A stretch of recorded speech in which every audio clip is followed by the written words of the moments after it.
kummipaadiga võrreldes eelis see, et ei ole seda probleemi kogu aeg, et konksudega kuskile vastu ei läheks. Kaldale tulla oli enam-vähem.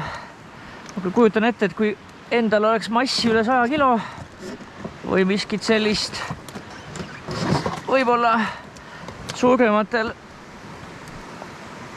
on vaja parasjagu siin manööverdada, aga muidu pole hullu midagi, jalad puhtaks.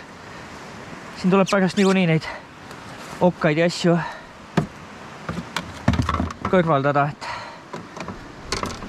nii, teine jalg ka puhtaks, võiks juba istuda sisse, mitte püsti asendis hakata manööverdama.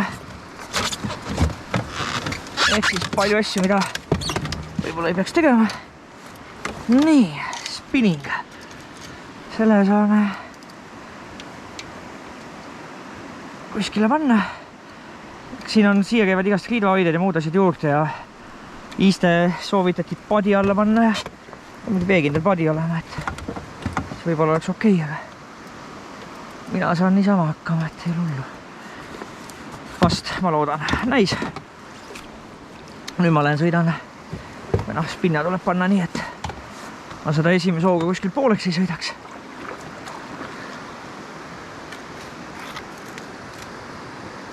Ja läksime. Ohoho. Pole üldse viga. Nüüd oli see küsimus, et kas ma hakkan siit metsa alt lähenema.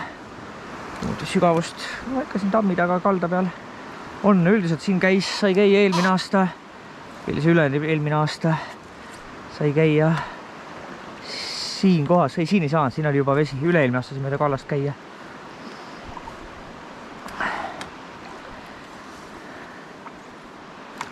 No nii, tuleb ikkagi vett, tuleb käe peale. Ohoo, näe, käiski kalapidas.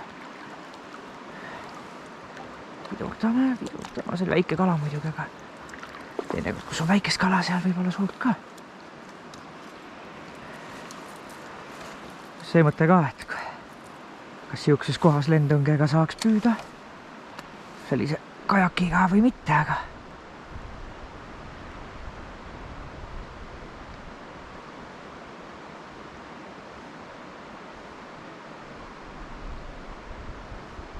käis, togis.